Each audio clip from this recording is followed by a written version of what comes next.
Okay, so we have done all of this in the previous chapter, previous session. We did till origins of biopsychology, right?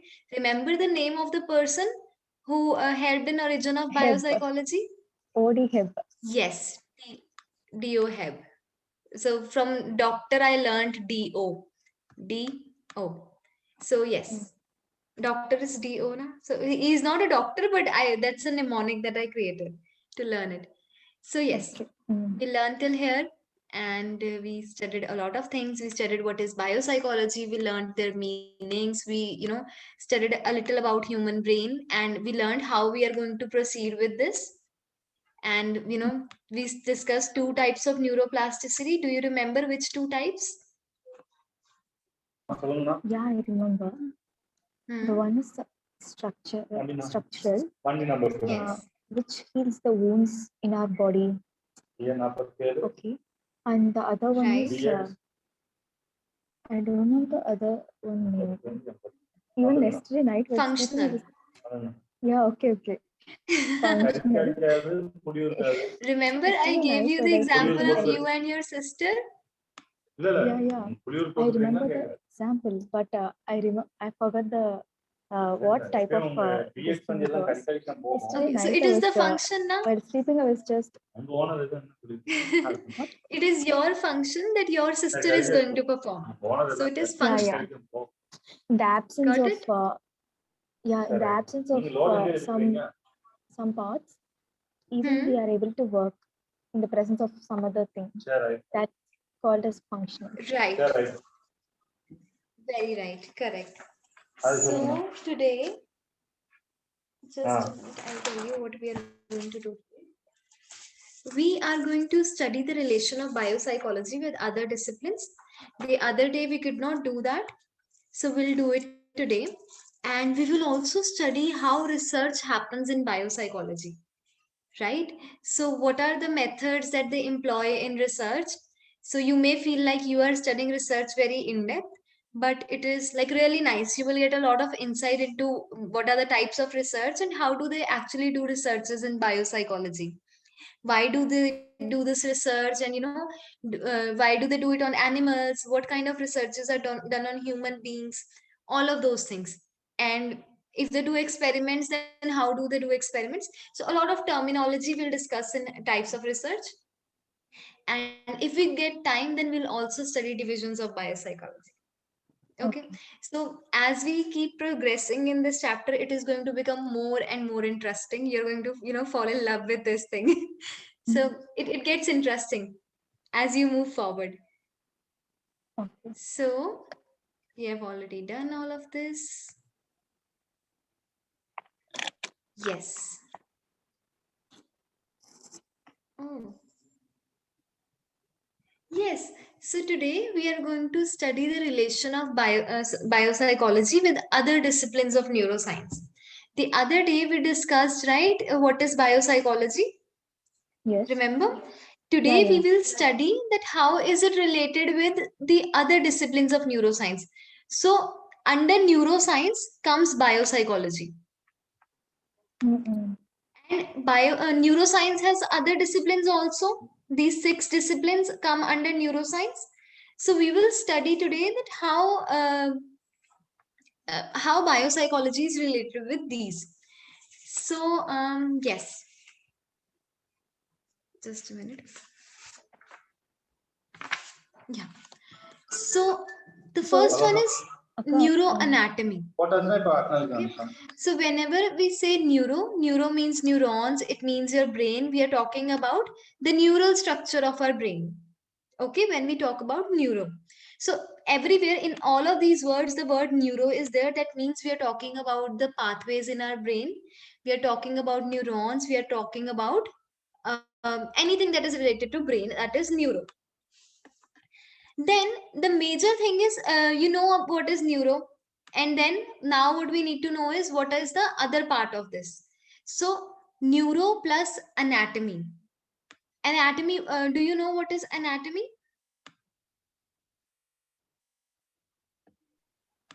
No come. Okay, no. So the students of MBBS, they have a special, course on just anatomy of human body. If you have studied biology in 11th and 12th class, even then there is, a separate unit of anatomy. Okay. So anatomy means structure. So whatever our body consists of, all of its structure from the insides, where is heart located, where is lungs, where is liver, all of that, that is anatomy. So I told you neuro means nervous system, anatomy means structure. So what does neuroanatomy mean? Structure of nervous system. Absolutely correct. Yes. Yeah. So structure of nervous system. Neuroanatomy is the study of structure of nervous system. Simple, easy. Okay. Then Yes. you see here, we have all heard of chemistry. Have you heard of chemistry? Yeah. Right. What do we deal with in chemistry? Chemicals. Yes, we deal with chemicals. So neuro means nervous system, neural pathways, neural activity, and chemistry means chemicals. So what does neurochemistry mean?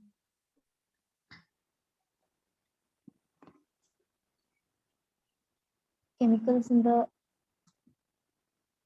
brain, in the nervous system. It is the study of chemical basis of nervous system. Okay. Right? So you have a chemical basis of nervous system means, I told you the other day, remember neurotransmitters in our brain? There are chemicals in our brain, right? And even our so many neurotransmitters are released by neurons. So what are those neurotransmitters? They are chemicals. Even the drugs that we consume, by drugs I mean medicines. So even those drugs are chemicals, medicines, and they impact our nervous system in some or the other way, right?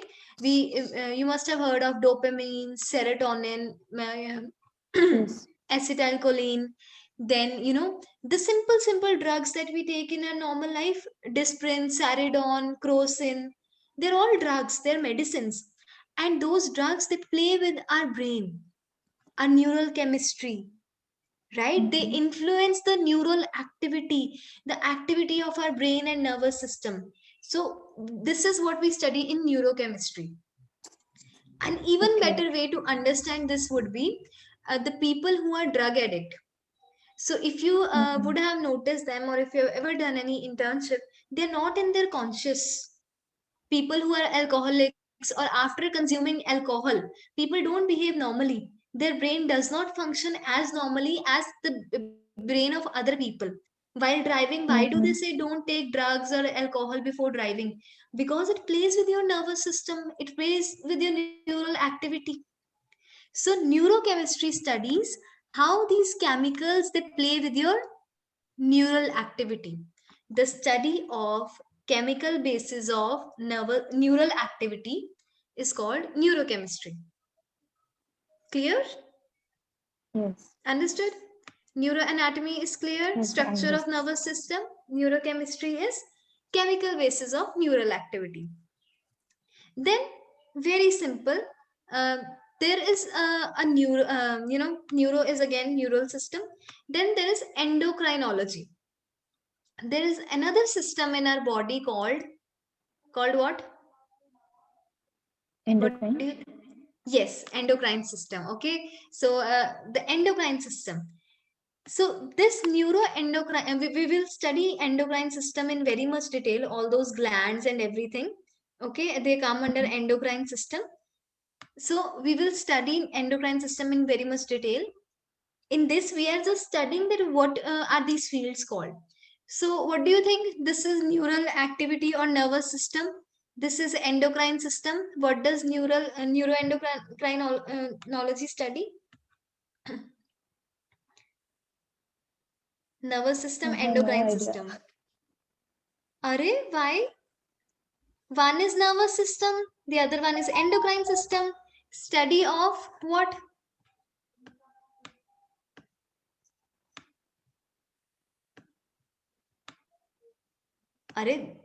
You see, these two live in the same body, nervous system and endocrine system. They could be friends, right?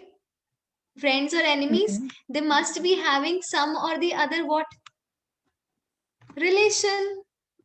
So neuroendocrinology studies the relationship between nervous system and endocrine system.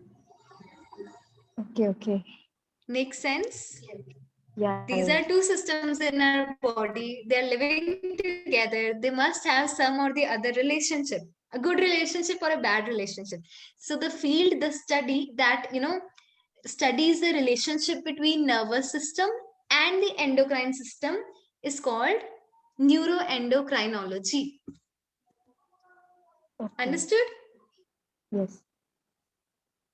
Yes. Okay. I shall move ahead then.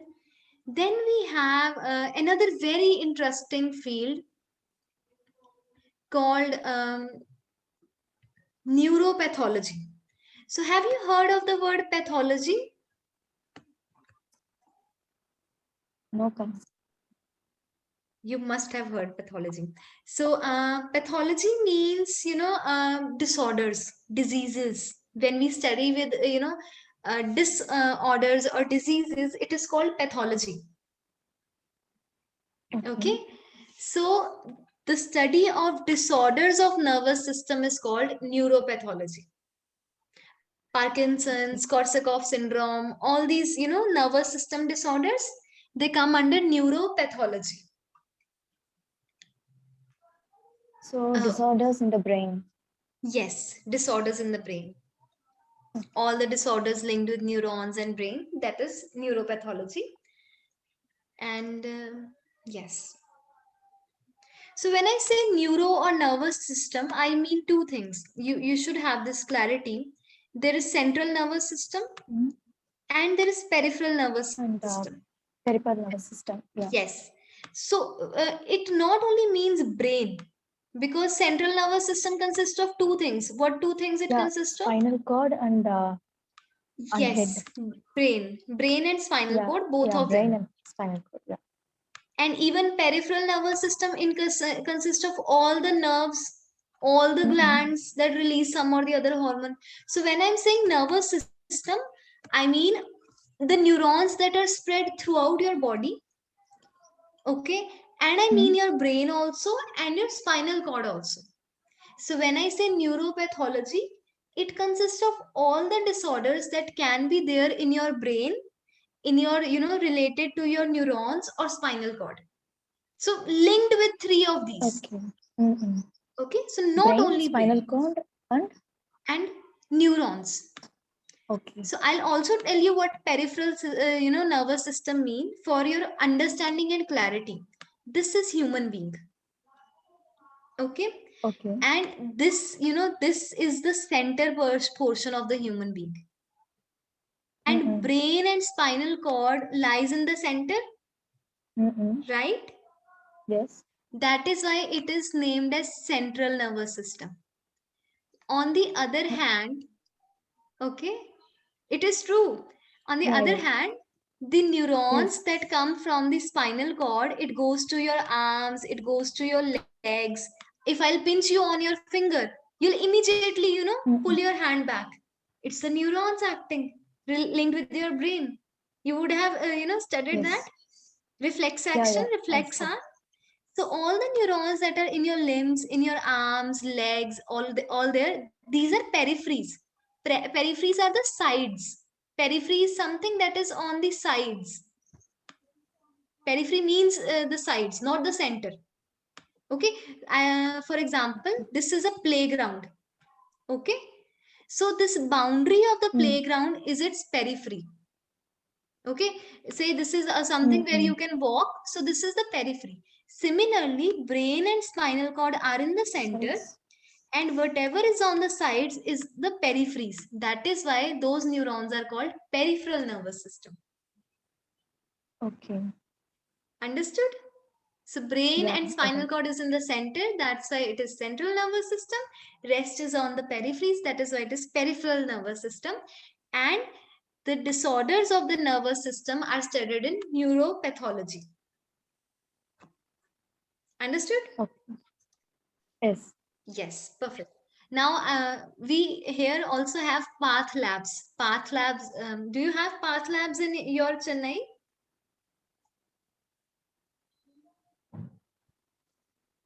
You're from Yeah, Chennai, we right? do have, I think. I have, yeah. I didn't visit my college yet. Okay, all right. So the path labs means that they study pathology. Lab is to check. They take your blood there and whatever sample they have to take, and they diagnose it. So what do they diagnose? They diagnose the pathology, the disorder, the disease. That's why they are called path labs. Okay. Okay. Yes. So pharmacy, you have definitely heard of pharmacy. Yeah. Pharmacy is Medical shop. related with, huh? Yes, Medical medicine shop. shop, correct. And Yeah. yes, when we are talking in, terms of chemistry or in terms of anything for that matter, we don't call it medicine, we call it drugs. Okay. When I say drugs, I don't mean cocaine, heroin here. I mean the normal drugs. The medicines which doctor gives you is also drugs. Yeah. Okay. So the illegal usage of drugs is something that we call is not good, but the medicine given by doctor is also drugs. These are chemicals. So what will neuropharmacology study? This is your nervous system, this is your drugs. So what will happen? These drugs are coming from the outside. Study of medicines for the nervous system. The effect of drugs on nervous system or on neural activity. The study of effect of drugs on neural activity or nervous system. That's neuropharmacology. Now we are left with one very simple, easy thing, and I want you to, help me figure it out. What would this mean? Neurophysiology. What is physiology? Physical activity, exercise. Yes, functions, So actions. study of brain's activity. Very good. Yes, correct. Yeah. So the study of functions and activities of nervous system is called neurophysiology. Okay. Study of functions and actions of nervous system is called neurophysiology. Is this all clear? 10 minutes. Yeah, just give me a second. I'll just revise.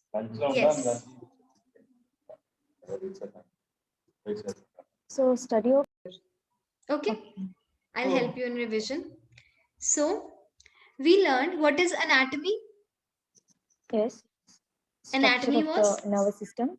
Yes, very good. So study of structure of nervous system is neuroanatomy. Physiology was what?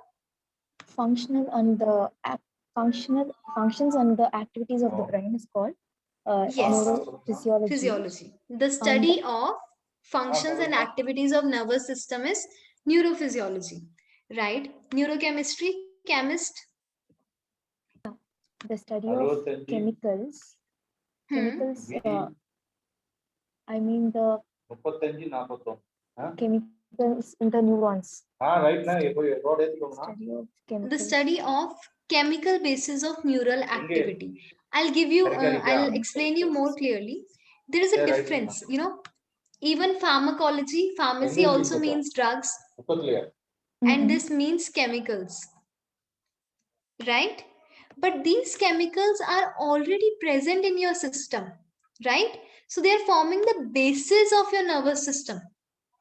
That's why here we say the study of chemical basis of neural activity, because they're already present in your brain, right? And they're forming the basis of your neural activity. So the study of chemical basis of neural activity is neurochemistry. Whereas in neuropharmacology, we take drugs from pharmacy. That means drug is coming from the outside, right? So the study of effect of drugs on nervous system is neuropharmacology. Is that clearer now? Okay. So what is neuroendocrinology? You tell me. After unmuting yourself, you're on mute. the study of nervous system and the study of relationship between nervous system and endocrine. It's called Yes. neuroendocrinology. Yes. And Correct. Neuropathology. I forgot. Okay. You forgot. I I told saw. you. Path labs. You cheated very bad. Pathology Okay, is related with. pathology is related to disorders. So Yes. study of disorders in nervous system, brain is called Neuropathology. neuropathology, and neuropharmacology is the study of effects of medicines used for nervous system. Very good. Correct. Yay, we did it. All right. So shall we move ahead now? I'm Yeah. sure it will just take a little bit of revision. All of this will be on your tips. You've already learned most of it. Yes. Right? So now I'll tell you very interesting topic, that is how does research takes place in biopsychology. Right? We are studying biopsychology. So how does research take place in biopsychology? It's a very interesting phenomena in its own self. We are not experimenting on chemicals, or we are not experimenting on something other than living beings itself, right? So those living beings could be humans, or they could be non-human subjects, right? Non-human does not mean table chair, it means animals or birds, something like that, right? Rats and all those. And it could be an experimental research, it could be a non-experimental research. We'll discover more, because it must be coming to your mind, what is non-experimental research, isn't it? Then we'll study what is pure research and what is applied research. And yes, okay. So let's move ahead. Let us discuss these in more detail. So you'll have to make notes here, though it is there in your notes also, but when you will write, writing one time is equal to 7 times reading. Okay. Usually I do that. So yes, that's nice. That's really good. So the types of research in biopsychology. In biopsychology, I told you the other day, bio means life. Psych means mind, soul, or behavior. Logy is, yes, study. So study of living beings and their behavior is biopsychology. Now these living beings can be human beings like you and me, or these living beings can be cat, Animals, bat, dogs. rat, sparrow, anything like that, right? So now when to decide, how do we decide that whether we should use human beings as our subjects, or we should use non-human beings as subjects? So now, without cheating, I want you to use your brain and tell me ki, what would be the benefit of using human beings as subjects. I'll move the slide so that you can't cheat unintentionally also. Okay. Yes. So what will be the benefit of using human beings or animals as research? Let's hear from you. Benefits of humans in research? Yes. So if I say I want to perform an experiment and Rajashree, will you be my subject? So why should I choose Rajashree, and why should I not use my rat named any? I'll tell you. Yeah, tell me. With dealing with behavior and emotion, we need to choose humans for research. Okay. And for research, using dogs and rats. How? Tell me more, think more.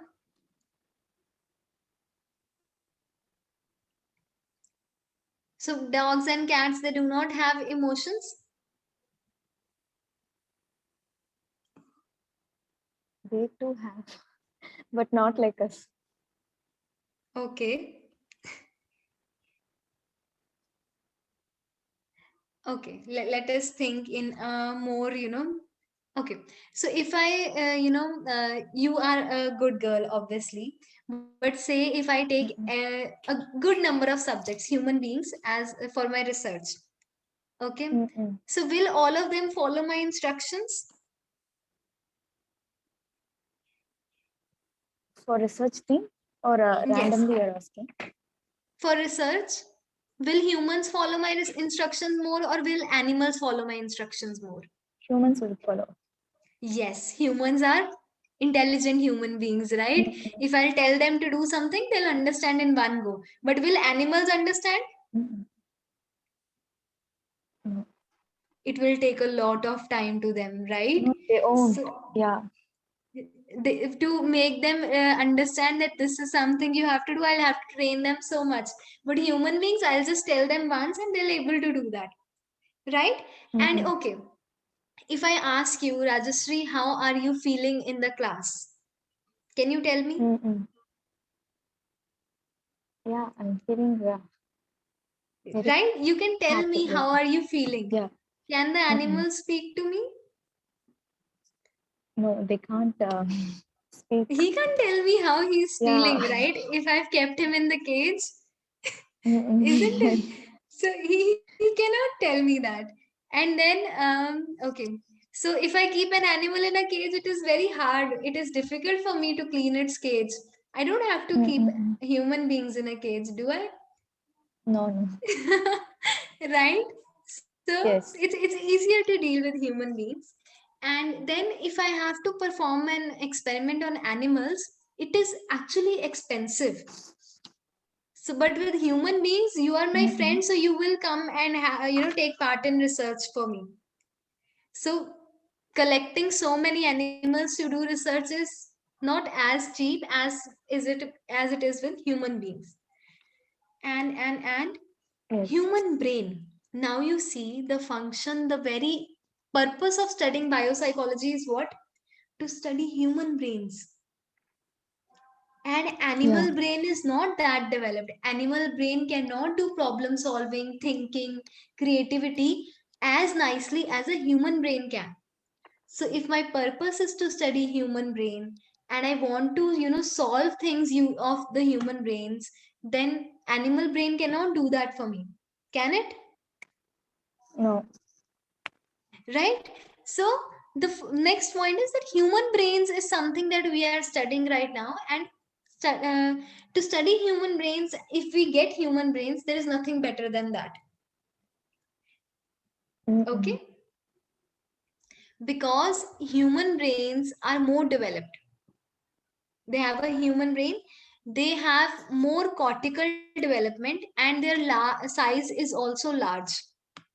The size of human brain is larger, number one, than animals, yes.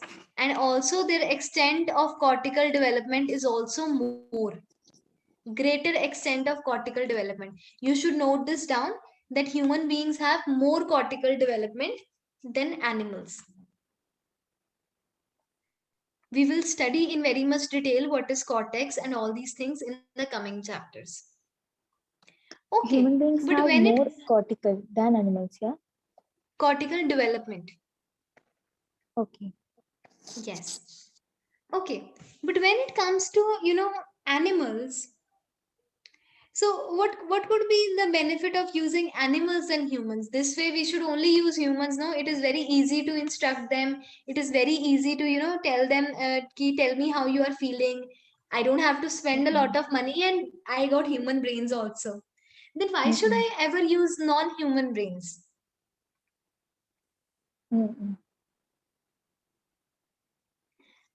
Think, tell me.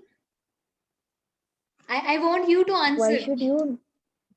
When will I use non-human brains in my research? Yeah. You use non-human beings without any instruction, for not giving instruction and just analyzing their activities. For that you use their brains. Is it correct? Okay. Okay. So as human beings, if you tell, we accept and we follow that. But animals can't do that. It takes time. So without giving any instruction, the research without giving instructions or Mhm. any particular thing, you just randomly do some activity and make research on that. For example, as you told, on the classical conditioning, classical conditioning, the Mhm. dog was the dog salivated due to the bell sound Right. and regarding the time. So you didn't do any training for it, Right. but you yourself decided to go forward and did. Correct. Yeah. Yes, that's very right. You're very intelligent and smart. That's nice. So, yes, there are fewer ethical constraints. I can operate in a dog's mouth and attach whatever instrument I want to. I can put him in the cage, but I cannot do that with human beings, can I? No, no. I can't do that with human beings. That's very correct. So there are ethical constraints with animals also. We can't torture them or harm them in any way, but they are Mm-mm. lesser as compared to human beings. So whatever the experimenter wants to do, he can do it with human beings, sorry, with animals, Mm-mm. but he cannot do so Mm. with these human beings. Mm. Then Yeah. another advantage is if I want to study, that if I want to study that how is an animal brain different from a human brain, that also I can do here. Okay. The difference between the two, right? So how is a Mm-mm. human brain different from an animal brain? Mm-mm. And that study can only be done if I do something on animals, right? If I Yes. don't do any study on animals, how can I compare both of them? And again, as I told you, beings have human brains. These brains are more cortically developed. They are larger in size than mammalian brains, but non-human brains, they are simple. So they are simple Mm-mm. and easy to study. So if I want to start with something simple, I can start with animal brains. Okay. Understood? Does that make sense? Yeah. Easy? The Yes. second Easy. category is experimental and non-experimental study. Okay. Mm-mm. So, do you can you guess what would be the difference between experimental and non-experimental study? You already know Yeah. this. Yeah. I'll tell you an example.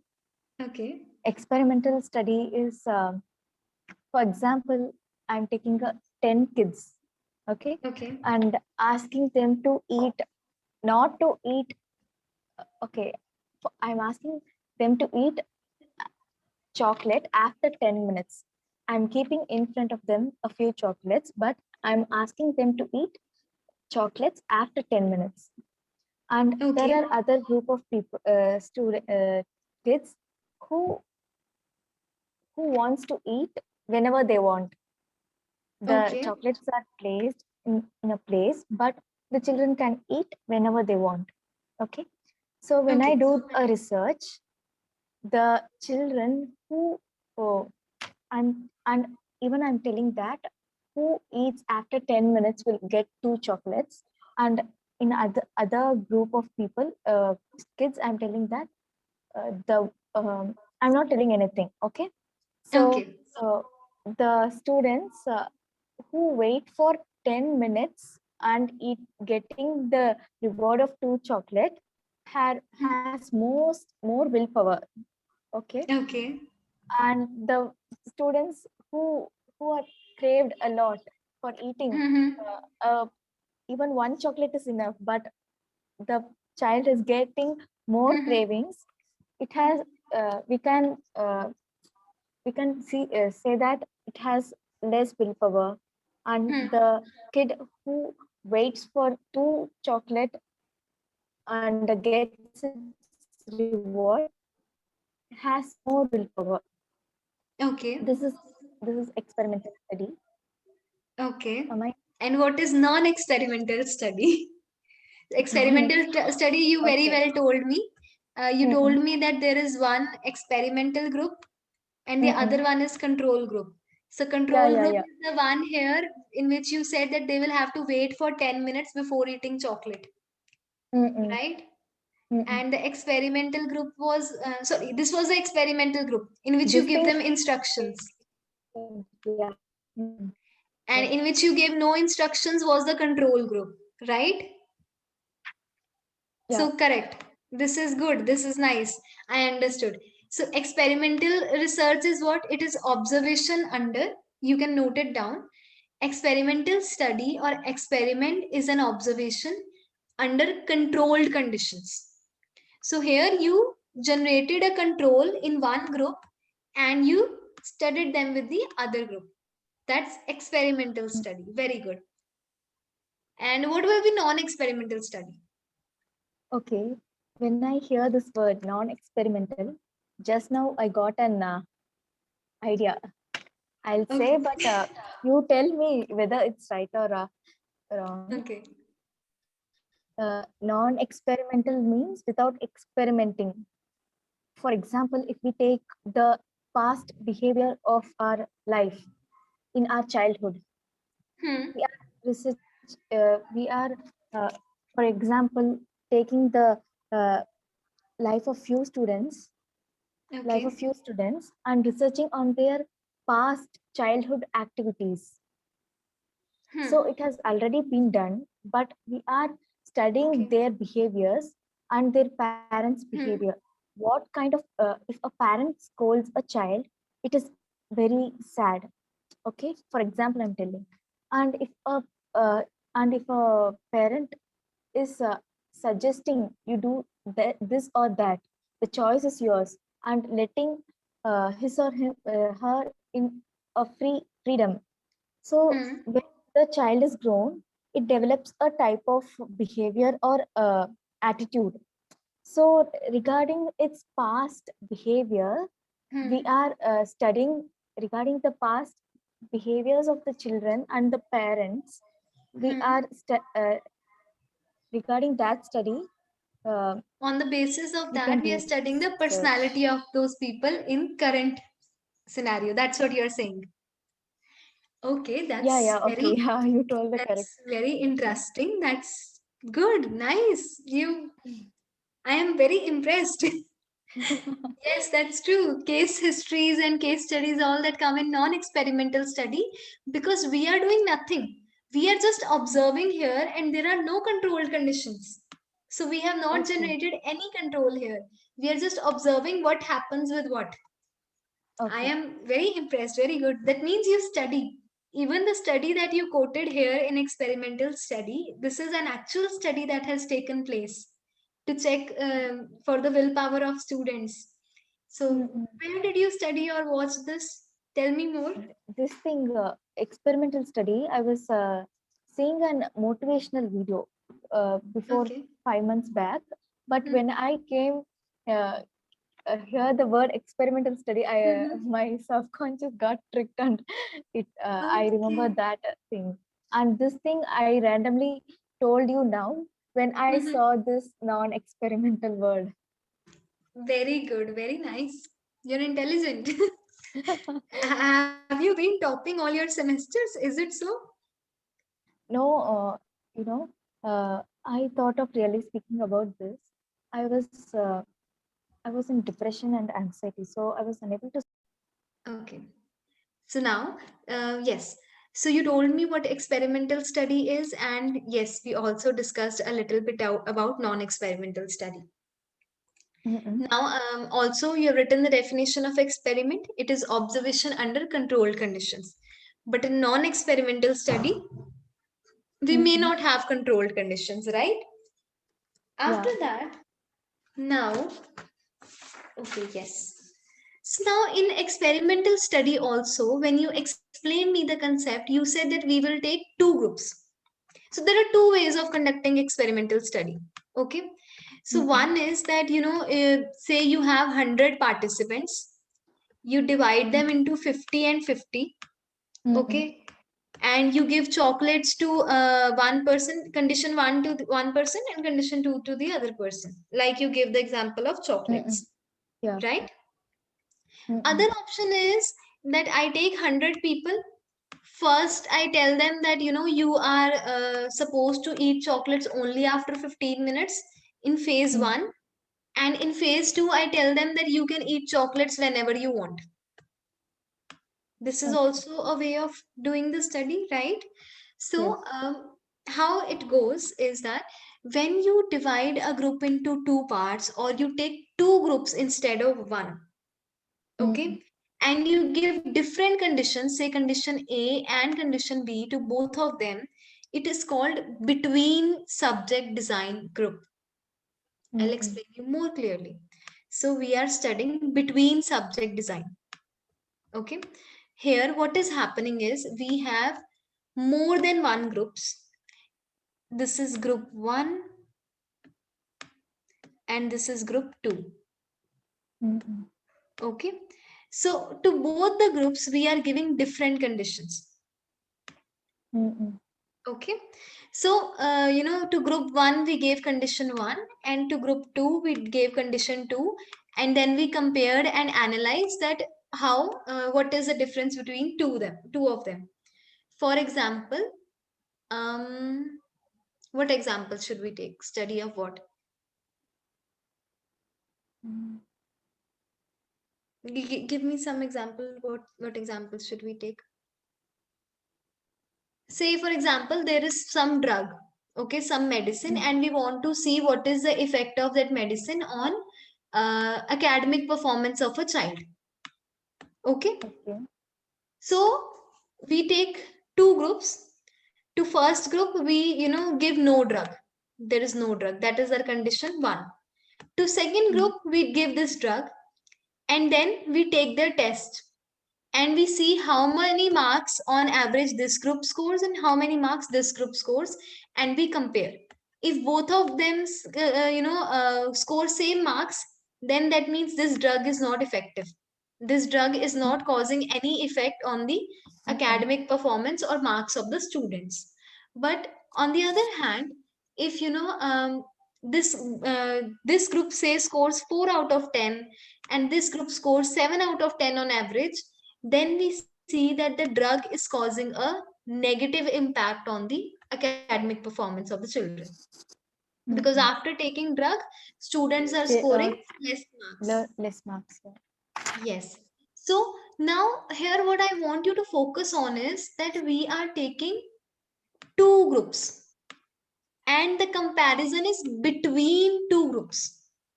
This versus this, right? There is another type of group design called within group design. Okay, it's called within group design. So in within group design, what happens is I am not taking two groups. I am taking one group only. First, I am making that group to perform without taking the drug. I'm taking their test and I'm checking how many marks they're scoring. And then in phase 2, I am giving them the drug, same people. It is not that these are different people. These are the same people, but now I am giving them the drug. Yeah. Yes, same people, different conditions. Same group, different conditions. And then I'm checking. That means comparison is within the group itself. Same group, within it. Person. Yeah. Yes. So how do we understand between and within group design is, in between group design, there are different groups, different conditions. Each group will be subjected to different conditions. Yes. Whereas in within group design, what we are doing is there is only one group, but that group is getting subjected to different conditions. Yes. Here, two groups, two conditions. Here, one group, two conditions. Yes, correct. Understood? Then you will see your notes. You will be able to see it very clearly. I've written it very beautifully. But I did not want to show you the notes firsthand itself. So when you see, everything will be clear. Okay. Then, we have variables in a study. Have you studied about independent variable, dependent variable? Yeah. Have you studied? I studied. Yeah. Okay. But I forgot. I need a Right. Akka, your We voice is have breaking. different kind of variables in a study. Akka? It's breaking. Okay, wait, Yeah. wait. Is it better now? Yeah, yes. Yeah, now it's better. Okay. So we have two types of major variables, independent variables, and we have dependent variables. What are independent variables? When I say the word independent, that means it is not dependent on anything, Yeah. right? It is independent in nature. Yes. So, for example, this Akka, if your I voice is hug breaking. Akka. smart student, Akka? it's speaking again. Is it better now? Yeah, yeah, it's Akka. It's dragging. Your voice is dragging. Oh, is it? Let me see. What about now? Yeah, now it's fine. Okay. I hope it remains fine. Okay. So, say we want to test the effect of drugs on academic performance of the children. So, Akka, your voice is breaking. study the effect of drugs on Akka? academic. Your voice is breaking. Yes, yes. Just a minute. You give me 1 minute. I'll change my connection. So now, just a minute. So yeah, so we want to check the effect of drugs on the academic performance of the children. Okay, so we have variables. First of all, you should know what a variable in a study is. Okay, variable is anything that varies. Anything that varies, whether it varies by the manipulation of the experimenter or howsoever, anything that varies is a variable. Okay. There are two types of variables. There is independent variable and there is dependent variable. Now, if you see here, so as I administer more drug, the academic performance of the children decreases, right? That means the academic performance is dependent on what? Drugs. Drugs. So it is dependent, so that is why it is the dependent variable. Okay, yeah. Right? But it depends on me as an experimenter that how much drug I want to give to my subject. Okay, so it is independent in nature because it is not dependent on anything. It is entirely my choice how much drug I want to give to my subject, whether or not I want to give to my subject. So it is independent in nature. Okay, but after administering the drug, how does the academic performance varies? So academic performance here is the dependent variable. Does that make sense? So the variable which is manipulated by the experimenter, the person who is performing the test, the variable which is manipulated by experimenter. Here experimenter is manipulating what? Drugs. So it is up to him whether he wants to give 10 mg drug or he wants to give 100 mg, 50 mg drug he wants to give. It is up to experimenter, right? The variable which is manipulated by the experimenter is called independent variable, whereas the variable which is assessed by the experimenter. So what variable are we studying here? What is my variable of interest? Academic performance. Yeah. I want to test the academic performance of the children. My interest, variable of interest is academic performance. So that is my dependent variable in which I am trying to produce change. Because academic performance is dependent on the consumption of drugs. Very simple, easy. Is that clear? Another example of this can be if you want to study the effect of stress on academic performance. Effect of stress academic performance. Now you tell me which of these would be independent variable. stress on academic performance? You are Yes, asking it is an experimental study or non-experimental study, or it is an what? experimental study. Yeah, yeah. So it is an experimental study. Uh, so I I want to can't know get your which question. of these, I want to know which of these is the independent variable and which one is the dependent variable. Okay, okay. So the subject is academic performance. Um, stress is independent. Right. Why is independent? It is not controlled. It is not Yes, it controlled by is anything. not controlled. So, it is like it is up to me. I can Mm-mm. take two groups, one students who are highly stressed, say the students who are medical, and the students who are very relaxed, say students who are studying humanities. Mm-mm. Okay, so stress is my independent variable, it's not dependent on anyone. And what is academic performance? Academic performance is depending on the students. Stress. Yeah, It depends yeah, on stress, no? stress.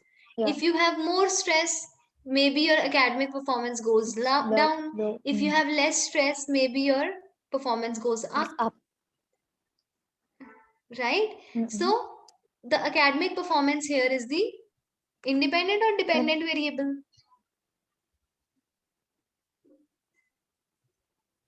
academic performance is dependent.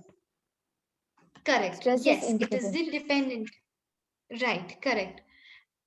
Another example we can take is the effect of, say, physical exercise, the effect of physical exercise on memory of a person. Mm. I'm taking a little wide examples. Generally, in research, we take very, limited kind of examples. So, yes, so effect of physical exercise on memory of a person. Tell me what is independent variable here and what is dependent variable? Physical is dependent. Memories It, are independent. how? This thing is physical only, no? Physical Physical. exercise. Physical exercise. How much Okay, physical. exercise you do daily? And this memory is what? Or Memory memory is how or much you are able to memories? learn. Yes, yes. Okay, okay, okay. Now I get it. So, how much your memory is dependent? Okay.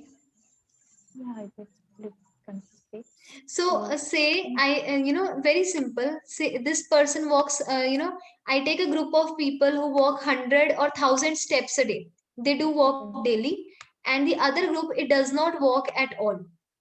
And after that, I give them a IQ test, maybe say intelligence. I want to test memory. I give them a list of questions to learn, and then I take their test. Okay, I give them a list to learn and I give them a test. Similar for these people also, I give them a list and take their test. What I want to check here is that the number of steps that person walks, does it have any effect on marks scored by that person in the test? So it is up to me how much I want my participants to exercise or not exercise. Which variable is in the control of the experimenter? the marks Physical and exercise. physical exercise.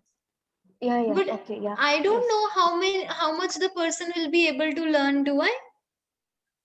No, no, no. It depends on personal thing. Yes. So we don't know if this, for example, you take the example of corona vaccine. Okay. So these people, they have been vaccinated. These people. Okay. And these people have not been vaccinated. Okay. And I want to check the effect of vaccine on immunity of the person or on the infection of the person. So Mm. this is my experimental group, Experiment. Okay. and this is my control group, whom I have given no medicine. So you see Mm-mm. here, vaccine is what? Whether or not I give vaccine to my subjects is my choice. So vaccine is the independent variable or dependent variable? Then Which variable? vaccine is the dependent variable. How So is vaccine this is dependent? control. So okay, wait. The person who are not vaccinated are dependent. Who are vaccinated No. or Wait. independent or what? Vaccine is one variable and Mm-mm. immunity is another variable. Oh, okay. Okay, vaccine is Okay. one variable, immunity is another variable. Which one is independent and So, which one is dependent? so yeah, this vaccine is independent. Right. This immunity is dependent. It depends Yes. on a person. Yeah, now Yes. I got it. Immunity is Mm-mm. dependent on whether the person has A taken person. vaccine or Mm-mm. not. So immunity is Okay. dependent on the consumption of vaccine. Okay. So vaccine is independent. You Okay. want more examples? Let us think of more examples also.